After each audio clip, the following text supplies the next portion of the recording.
Hoy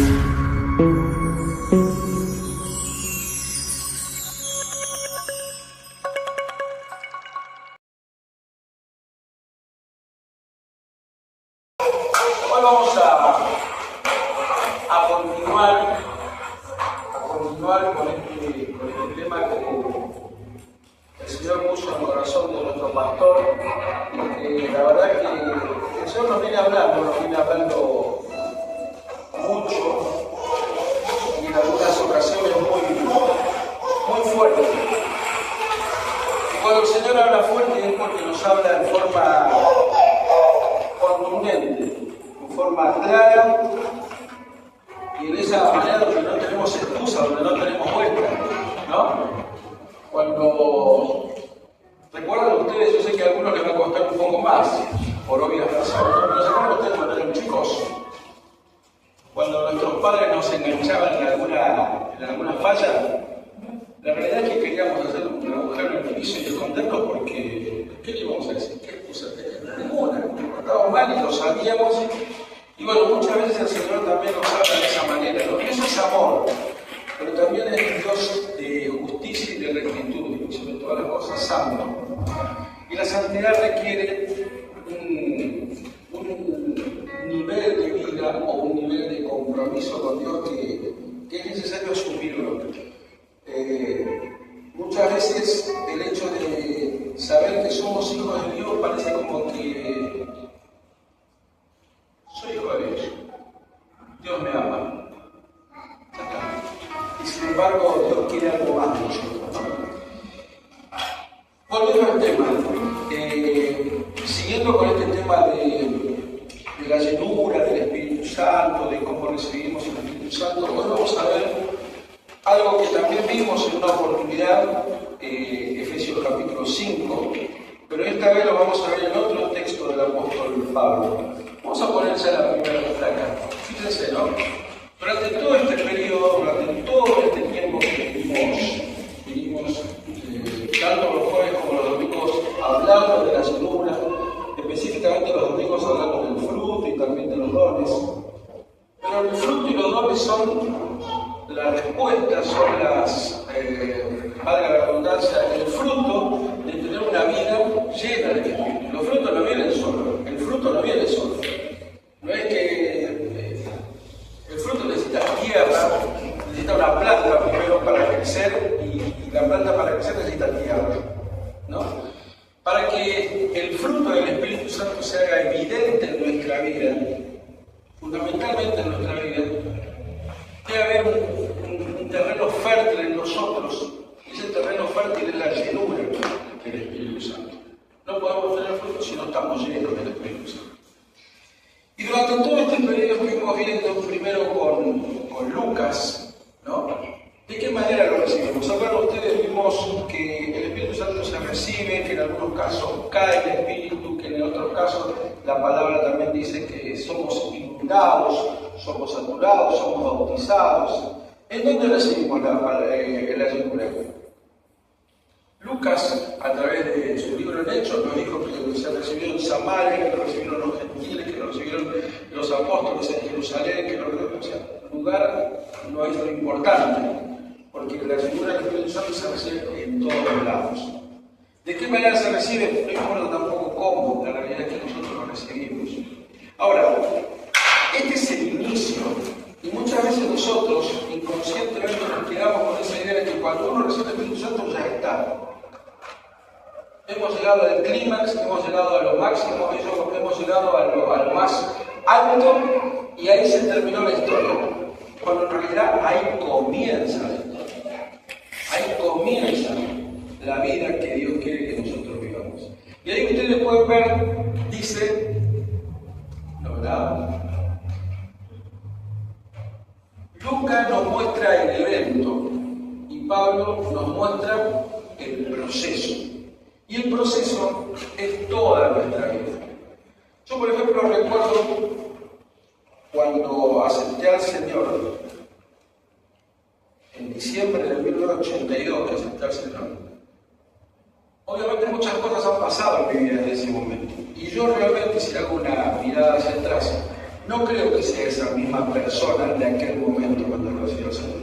Algo ha pasado, lo mismo que ustedes. Algo pasó, no son los mismos. Ahora, el gran problema sería si ustedes siguen siendo los mismos que en el momento en que recibieron al Señor. Algo pasó, porque no hubo crecimiento, no hubo desarrollo, no hubo proceso. Por lo tanto, vamos a ver ahora de qué manera el apóstol Pablo nos enseña, como dice ahí en la placa, de qué manera el apóstol Pablo, a través de otro texto, jueves atrás habíamos visto Efesios capítulo 5, ahora vamos a verlo en Romanos. Vamos a pasar al siguiente.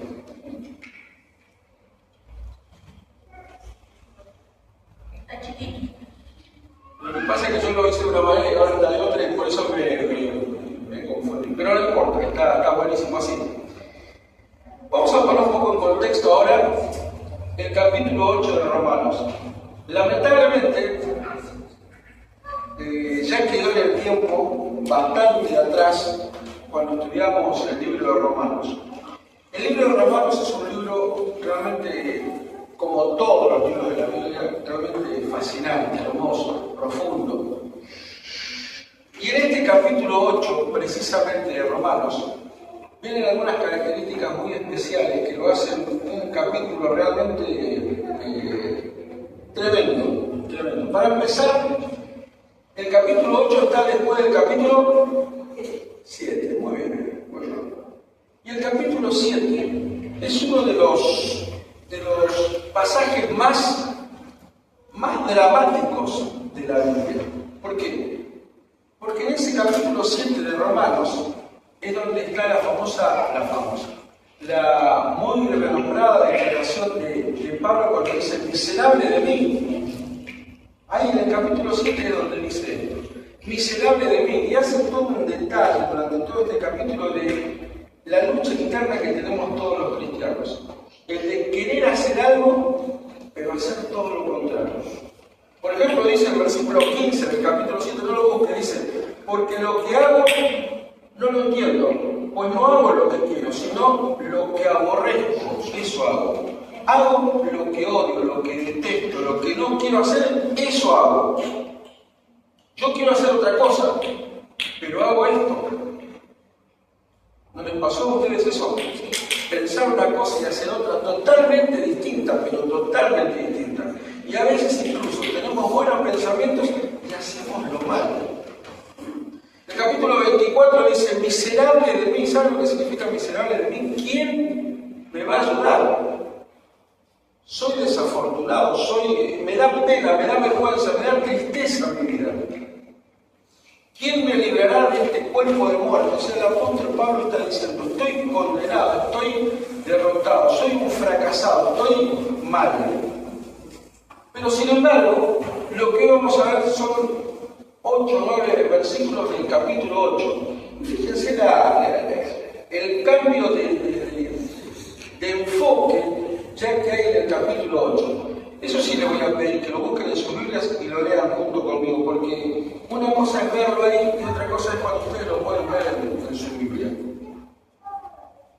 El capítulo 7 es dramático, es terrible, es angustiante, es penoso, porque el apóstol Pablo está diciendo: miserable. Todo lo que quiero hacer para Dios no lo hago, hago lo contrario. Y fíjense cómo empieza ya el capítulo 8. Dice: ahora pues, ninguna condenación hay para los que están en Cristo Jesús, los que no andan conforme a la carne, sino conforme al Espíritu. Cuando estudiábamos Romanos hace algunos años atrás, había una partícula que era la palabra en griego, que era kai. Esa palabra, en la mayoría de las traducciones de nuestra Biblia, se traduce como Y, ¿no? Y el mejor ejemplo es en Mateo 28, cuando Jesucristo da el gran mandamiento, el mandato, y dice: bautizaréis en nombre del Padre y del Hijo y del Espíritu Santo. Ese Y es la palabra kai en griego. ¿Qué significa? Por lo tanto, entonces, por consiguiente, ¿sí? Acá hay otra palabra que aparece también y que apóstol Pablo usa mucho en sus cartas, y es la palabra ara, y es el pues que encontramos en ese versículo. Y es, ahora pues, ahora ara. ¿Y ara qué significa? Ara significa, en tal caso, en algunas partes de la Biblia dice, en tal caso, ya que esto es así, debido a todo esto, ¿no? Entonces sería, ahora, debido a todo esto que yo les conté en el capítulo 7, que soy miserable, que estoy condenado, que hago lo que no quiero y todo eso, debido a todo eso, ninguna condenación hay. Fíjense qué importancia, qué grado de importancia le da el apóstol Pablo a su condición, que arranca diciendo, todo esto, y debido a todo esto, igual nada me está condenando, porque estoy en Cristo. Fíjense qué contraste que hay de un capítulo al otro. Capítulo 7, capítulo de derrota, de dramatismo, de dolor, de tristeza, de angustia. No puedo, no me sale, soy un derrotado. Y el capítulo 8 arranca diciendo, no importa todo esto, porque ninguna condenación hay para los que están en Cristo Jesús. Vamos a leer primero todos los 8 versículos para después ir mirando así cada uno. Dice, capítulo 8, versículo 1. Ahora pues ninguna condenación hay para los que están en Cristo Jesús, los que no andan conforme a la carne, sino conforme al Espíritu. Porque la ley del Espíritu de vida en Cristo Jesús me ha librado de la ley del pecado y de la muerte. Porque lo que era imposible para la ley, por cuanto era débil por la carne, Dios, enviando a su Hijo en semejanza de carne de pecado, y a causa del pecado condenó al pecado en la carne, para que la justicia de la ley se cumpliese en nosotros, que no andamos conforme a la carne, sino conforme al Espíritu. Porque los que no son de la carne, porque los que son de la carne piensan en las cosas de la carne, pero los que son del Espíritu en las cosas del Espíritu. Porque el ocuparse de la carne es muerte, pero el ocuparse del Espíritu es vida y paz. Por cuanto los designios de la carne son enemistad contra Dios, porque no se sujetan a la ley de Dios, ni tampoco pueden. Y los que viven según la carne no pueden agradar a Dios. Fíjense qué pasaje en estos 8 versículos están diametralmente opuestos al capítulo 7. Yo les recomiendo que lean en sus casas el capítulo 7, porque realmente cuando uno termina de leer el capítulo 7, no solo se siente identificado, no solo se siente reflejado en esto, sino que realmente nos muestra una radiografía, más que radiografía, una topografía, porque va al interior y nos muestra realmente cómo somos en qué condiciones estamos. En cambio, el capítulo 8 es todo lo contrario. El capítulo 7 es oscuridad, el capítulo 8 es luz brillante, con mucha intensidad. Vamos al siguiente.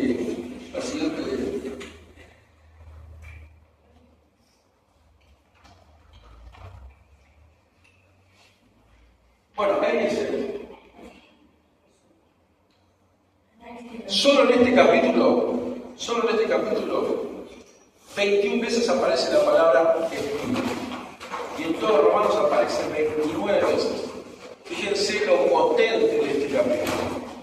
El 75% de las veces que el apóstol Pablo usa Espíritu, el 75% de las veces aparece solamente en este capítulo. Importante. Lo que les comentaba recién, ara. En tal caso, debido a, como consecuencia de esto. Pero ahora vamos a mirarlo en detalle, que el versículo lo dice. Ahora pues, ninguna condenación hay para los que están en Cristo Jesús.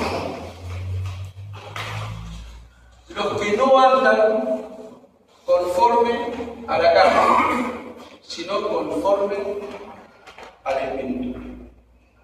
¿Sí? Ya en una oportunidad habíamos hablado de lo que significa la palabra andar en el Nuevo Testamento. Andar caminar, no es solamente moverse, no es movilizarse, ir de un lugar a otro. Andar significa todo lo que hay alrededor nuestro, todo lo que influye y nosotros influimos sobre eso. El andar, en el griego, es un peripateo, que significa no solamente lo que yo camino, el camino, los pasos que doy, sino todo lo que hay influencia alrededor mío. Mi trabajo, mi familia, mis vecinos, eso significa. Por lo tanto, cuando vemos y dice, ninguna condenación hay para los que andan en Cristo Jesús. Tiene, o significa para nosotros un compromiso de andar con Cristo en nuestra vida. Pero algo más importante, dice, los que no andan conforme a la carne, sino conforme al Espíritu. Esta palabra conforme es una palabra muy potente que está ahí. Yo ahora me acuerdo de dos versículos que también usan la palabra conforme. Uno está en Jeremías 3:15, cuando Dios le dice al pueblo de Israel, le dice, yo voy a enviar pastores a mi pueblo conforme a mi corazón. Y otro pasaje dice que David era un hombre conforme al corazón de Dios. Por lo tanto, conforme, ¿saben lo que significa? Conforme, la palabra griega es kata, que significa molde. Molde. Romanos capítulo 12, versículo 1 y 2 dice, no os conforméis a este mundo, sino transformados por medio de la renovación de vuestro entendimiento. Y la palabra que usa ahí también es kata, significa molde. Por lo tanto, no nos amoldemos a este mundo. Y si lo trasladamos a los ejemplos que le di anteriormente de Jeremías y de David, significa, yo voy a poner pastores que su corazón esté moldeado de acuerdo a mi corazón. Y cuando habla de David, dice, David era un hombre que tenía su corazón, el molde del corazón de Dios. Miren que David se mató a macanas. Pero David lo que tenía era que reconocía sus errores, jamás los tapó. Y cuando los tapó, dice, mis huesos se envejecieron dentro de mí. El corazón de David era un corazón que tenía el molde del corazón de Dios. Esto lo van a saber bien las mujeres, que son las que más cocinan, pero los hombres también cocinan. Cuando ponemos torta en un molde, ¿de qué forma sale esa torta? De acuerdo al molde que pusimos. Si es redondo, si es cuadrado, si tiene forma de estrella o lo que sea. El molde que nos está pidiendo Dios es su molde, el molde de Dios. Entonces cuando leemos en el versículo 1, que dice, ninguna condenación hay para los que están en Cristo Jesús, los que no andan en el molde de la carne, los que no andan en la forma de la carne, en la estructura de la carne. ¿Qué es andar en la forma de la carne, en la estructura de la carne? ¿Qué es andar en la carne? En la carne es la naturaleza nuestra caída, en nuestros pecados, en nuestras limitaciones, en nuestras emociones, nuestros sentimientos, nuestros temores, nuestra insuficiencia. Sino los que andan en el molde del Espíritu, en lo que Dios preparó. Para eso no hay condenación. El que se sigue apoyando en las cosas de este mundo, el que se sigue apoyando en sus propias fuerzas, no es el que anda conforme a Dios, porque anda conforme a uno, anda conforme a lo que es uno, a cómo es uno. Por eso ninguna condenación hay para los que están en Cristo, los que no andan conforme a la carne, sino conforme al Espíritu. Versículo 2, vamos a verlo. Porque la ley del Espíritu de vida en Cristo Jesús me ha librado de la ley del pecado y de la muerte. ¿Cuántas leyes vemos ahí en este solo versículo? 3 leyes. 3 leyes. La ley del Espíritu, la ley del pecado, la ley de la muerte. ¿Cuál es la ley del pecado? Romanos 3:23. ¿Qué dice? Por cuanto todos... ¿Cómo? Por cuanto todos pecaron y están destituidos de la gloria de Dios. Todos pecamos, es una ley. Dice que todos pecamos. Y Romanos 6:23 dice, porque la paga del pecado es muerte. O sea, hay una ley que dice que soy pecador. La palabra de Dios es ley. Y la palabra de Dios dice, soy pecador, sos pecador. Y Romanos 6:23, la otra ley, dice, como sos pecador, morís. Porque la paga del pecado es muerte. Pero también hasta la ley del espíritu de vida. Según Corintios 3:17, miren, ahí hay 3 versículos que podemos leer. Me gustaría que lo busquen. Según Corintios 3:17.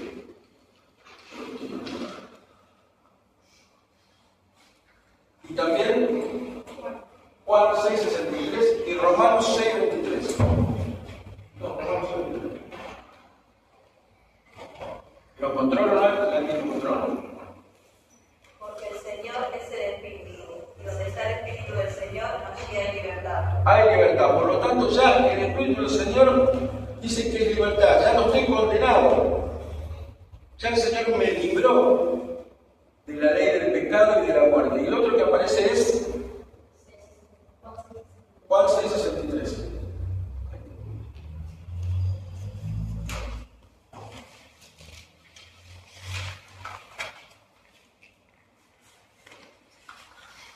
¿Alguien? Sí. Pero firma de alegrarme, hermana. Sí, pero ¿cómo me puse no sé? Firma de alegrarme. Me quiero mover ahí. ¿Alguien encontró? Juan 6:63. El espíritu se queda vida, la carne para nada aprovecha. Las palabras que yo os he hablado son espíritu y son vida. El Espíritu es el que da vida, ¿no? Arranca así.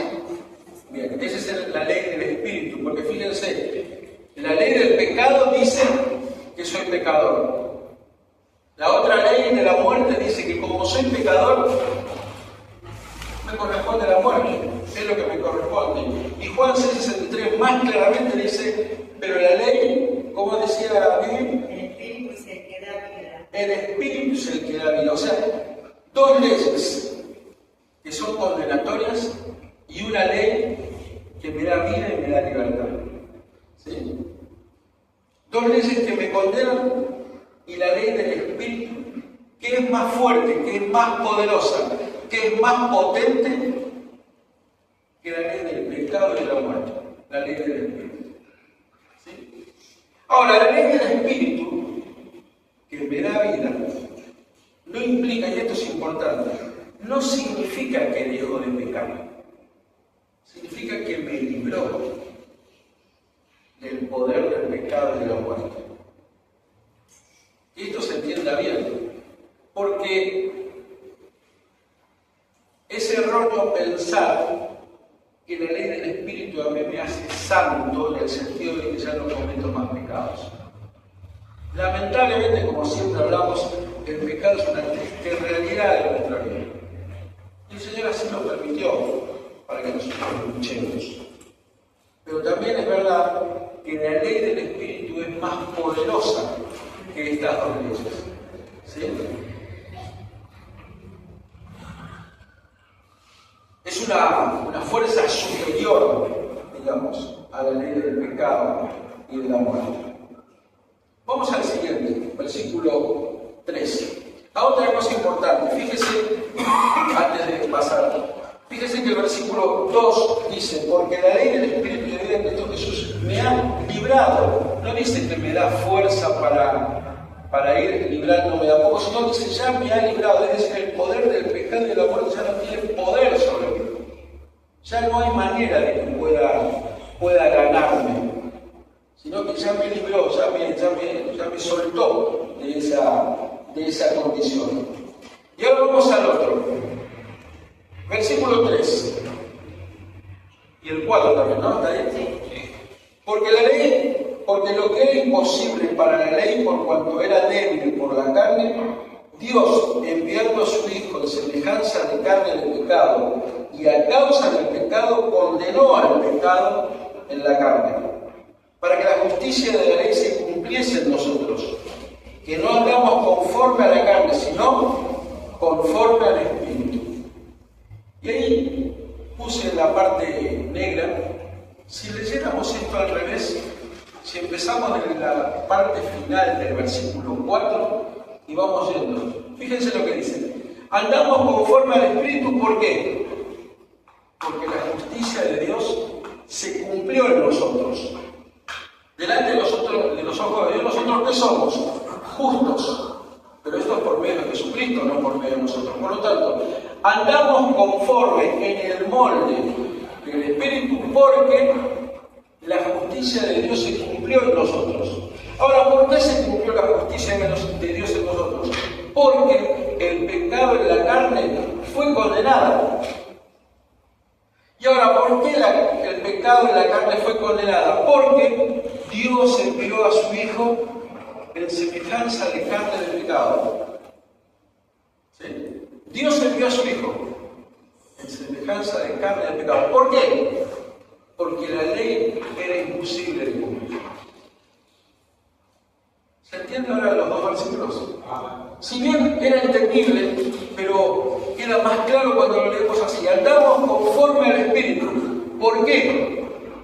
Terminamos porque la ley era imposible de cumplir. La ley no se podía cumplir. Pero terminamos andando conforme al Espíritu. Andamos de acuerdo y al molde del Espíritu. Y después, versículo 5. Porque los que son de la carne piensan en las cosas de la carne, pero los que son del Espíritu, en las cosas del Espíritu. ¿En qué ocupas tu mente, Luis? ¿En que la plata no me alcanza? ¿En que es inseguro salir de noche? ¿En que es difícil salir a cualquier hora porque la calle está peligrosa? Esas son cosas del Espíritu. Esas son cosas que Dios quiere que estén en tu corazón, ocupando tu corazón. En mi salud, tomo remedio pero no me hacen efecto. En cambio remedio y tampoco me hace efecto. Eso es lo que Dios quiere. Porque acá dice, porque los que son de la carne piensan en las cosas de la carne. ¿Dónde está nuestra confianza en el Señor? ¿Dónde está? La vida cristiana son pasos de fe continuos, permanentes. No hay estoy en Dios, pero la plata no me alcanza. O creo en Dios o no creo en Dios. Y vamos a cambiar la frase. O le creo a Dios o no le creo a Dios.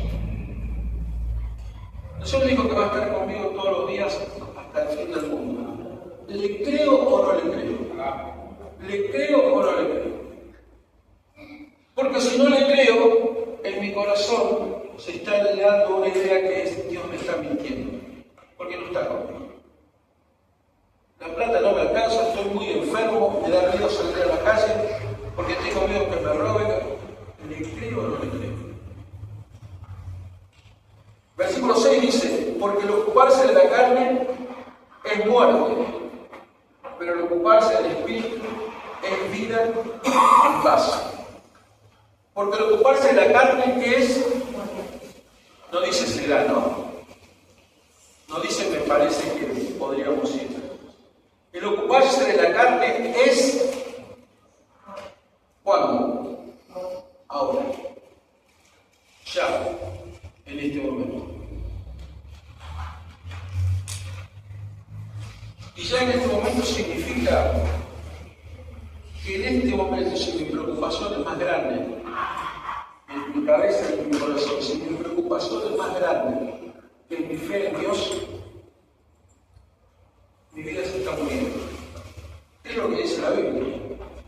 Es lo que dice este pasaje, es lo que dice este versículo. El ocuparse de la carne es muerte. No será muerte. No va a ser muerte. El ocuparse de la carne no dice que te vas a ir debilitando. El ocuparse de la carne es muerte. Tiempo presente. Ahora, ya. En este momento. Apocalipsis 3:20 dice que el Señor llama y el que abre la puerta entra y va a cenar con él. ¿No? no obliga a nadie. El Señor no fuerza las cosas para nadie. El Señor quiere que nos sigamos por amor. Si nos ocupamos de las cosas de la carne, a Dios le va a entristecer. Pero es tu decisión. Es mi decisión. Y lo hago conscientemente. Si yo estoy muy preocupado, voy a ir a la iglesia cuando se me acaben los problemas. Tengo muchos problemas, yo no puedo leer la Biblia, no puedo orar, tengo muchos problemas. Estoy muy cansado. El ocuparse de la carne es bueno. Lo podemos maquillar, lo podemos dibujar, le podemos poner colores más bonitos, colores más lindos, le podemos poner música suave, pero si en tu mente y en tu corazón están tapadas, están saturadas, están inundadas de cosas de la carne que tienen que ver con este mundo, es muerte. Así dice la Biblia, no dice otra cosa. Versículo 7. Por cuanto los designios de la carne son enemistad contra Dios, porque no se sujetan a la ley de Dios, ni tampoco pueden. Si alguna vez nosotros decimos, Señor, voy a ocuparme de este problema, y cuando se termina el problema, ahí sí me va a sobrar tiempo para leer la Biblia, para orar, para meditar. Acá lo que dice el versículo 7 es, los designios de la carne son enemistad contra Dios. Enemistad es enemigo. Enemistad es no amigo. No se puede. No hay forma de conciliar las cosas de la carne con las cosas de Dios. No hay forma de complementarlas. No hay manera. Es como el ejemplo que hizo el pastor los otros días con el vaso del agua y el aceite. No se juntan. No hay manera. No hay forma. Te ocupás de las cosas de la carne o te ocupás de las cosas de Dios. No hay término medio. Esos problemas que nosotros creemos que son imposibles de solucionar, Lucas 1:37 dice que para Dios no hay nada imposible. ¿Cómo lo hace? ¿De qué manera lo hace? No lo sé. Y la verdad, no quiero saberlo. Yo sé que el Señor lo hace. Porque mi mente a veces no da. Y la mayoría de las veces no da para entenderlo. Pero lo hace. Yo podría darle muchos ejemplos. Y creo que cada uno de nosotros también podría dar muchos ejemplos de esas cosas que nosotros decíamos, es imposible. Pero Dios lo hizo. Dios lo hizo. Vuelvo a leer el versículo 7. Por cuanto los designios de la carne son enemistad contra Dios. Porque no se sujetan a la ley de Dios, ni tampoco pueden. No se puede. No se puede. Miren, si a mí me dieran en este momento una partitura de Mozart, no lo podría tocar, no lo podría llevar a la práctica, porque no sé, no puedo. Primero no sé tocar un instrumento, segundo no sé leer música, por lo tanto no hay manera de que lo pueda hacer. Así es cuando queremos conciliar, ocuparnos de la carne y ocuparnos de las cosas de Dios. No se puede. Así que no gasten más energía porque están gastando energía sin sentido. No hay manera. Versículo 8. Y los que viven según la carne no pueden agradar a Dios. Esto es lo que les comentaba al comienzo. Muchas veces el Señor nos habla en forma fuerte, en forma dura, en forma directa. Dios es amor, pero como todo padre que quiere lo mejor para sus hijos, nos enfrenta, nos confronta y nos dice las cosas como son. ¿Querés agradar a Dios? Si querés agradar a Dios, en tu corazón no tiene que haber lugar para preocupaciones que no sean las del reino de Dios. No hay manera. La jubilación no me alcanza. Bueno, ya todos los ejemplos que le di. O me ocupo de Dios, este mundo. Justo antes de venir para acá me estaba acordando de un pasaje, según la Crónica 20, en donde se relata una historia. Les recomiendo que lo lean, según la Crónica 20. ¿Cómo termina esto? Diciendo, y Dios le dio paz. Y Dios le dio paz al pueblo de Judá por todas partes. Así dice el pasaje. No recuerdo el versículo ahora, pero dice, y Dios le dio paz al rey Josafat y al pueblo de Judá por todas partes. ¿Qué significa paz por todas partes? No solamente en tu vida, sino también en las cosas cotidianas que todos los días vivimos. La paz de Dios no es para que tengamos paz únicamente en esta franja horaria un jueves o un domingo y en este lugar. Yo tengo paz cuando me voy a mi casa, yo tengo paz cuando estoy viajando, yo tengo paz cuando estoy durmiendo, yo tengo paz cuando estoy en cualquier lado, porque el Señor es mi paz. El Señor es mi paz. Y es lo que Él quiere para nosotros. Y únicamente tenemos paz cuando nos ocupamos de las cosas del Espíritu. Por eso la llenura del Espíritu no es el evento aislado de cuando recibimos, aceptamos, y el Señor nos bautiza, sino la llenura del Espíritu es un proceso continuo, permanente, que dura todos los días, toda nuestra vida. La paz de Dios es para que nosotros la vivamos, la disfrutemos y la llevemos a donde vamos. El Salmo 23 dice, y tu misericordia me seguirá por todos lados y por donde vamos. La paz de Dios también me acompaña y me guía. Y es una de las partes del fruto del Espíritu también. Dios quiere que vivas en paz, no que vivas estresado, que vivas angustiado, que vivas preocupado, que te enfermes por miles de cosas que pueden pasar en tu vida y que vos no podés solucionar. Y gloria a Dios que no las podés solucionar, porque eso reafirma más nuestra dependencia de Dios. Mejor que no las podamos solucionar, porque entonces significa que nosotros no nos queda otra que decir, Señor, ocuparte de mis problemas, ocuparte de mis problemas. Cada vez que tengamos un problema, cada vez que tengamos 1000 problemas, cada vez que tengamos 1000 millones de problemas, gloria a Dios por cada uno de ellos, porque son motivos para crecer, motivos para fortalecer nuestra fe, motivos para demostrar que el Espíritu Santo nos llena y a pesar de andar en valle de sombra de muerte, como decía el salmista, el Señor está conmigo. La llenura del Espíritu es para esto. Por eso es tan importante, tan fundamental, tan prioritario en nuestra vida, procurar por todos los medios posibles, oración, lectura de la palabra, meditación, ayuno, buscar la llenura del Espíritu. Un buen termómetro en nuestra vida es cuando nos empezamos a preocupar de las cosas que no son de Dios. Darnos cuenta, si estoy ocupando de esto, ¿y esto es de Dios?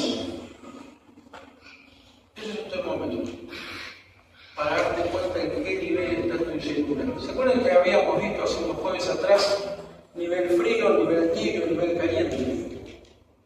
Si te gusta estar en el nivel tibio, si te gusta estar en el nivel frío, pero Dios quiere que estés en el nivel caliente. La palabra de Dios es confrontativa, es contundente y es fuerte. Y como una vez decía un pastor que tenía, cuando terminaba de predicar, el que tiene oídos para oír, que oiga. Traducido en criollo es al que le cabe el saco, se lo pongo. Amén. Bendito Señor, te damos gracias, Padre, por este momento en donde nos hablaste, nos confrontaste y nos llenaste de verdades, Señor, esas verdades que solamente nacen en mi corazón, que están dirigidas a nosotros. Te rogamos, Señor, que nuestra decisión de caminar a tu lado la podamos mantener, Señor, en todo momento, en todas circunstancias. Señor, somos débiles, tenemos limitaciones y realmente, Señor, no tenemos fuerzas a veces para continuar. Pero para poder continuar, Señor, no nos debemos apoyar en nuestras fuerzas, porque no las tenemos, pero sí en la cruz. Porque nos tomas de la mano y nos llevas. Te ruego, Señor, que estos pasajes, este pasaje que hemos leído, sea cambio en nuestra vida, en nuestro espíritu. Que quede impregnado en nuestro corazón, Señor, y que cada vez que nuestras fuerzas decaen, se debilitan, recordemos esto, de que ocuparnos de la carne es muerte, y muerte es alejarnos de Dios, distanciarnos de Dios. Pero ocuparnos del Espíritu es vida, y vida es acercarnos a vos cada día más. Te damos gracias, Señor, por esta palabra tan amorosa, tan fuerte, tan especial para nosotros. Y te damos gracias por tu amor y tu misericordia que no nos deja en ningún momento. Gracias, Padre, en el nombre de nuestro Señor Jesucristo. Amén.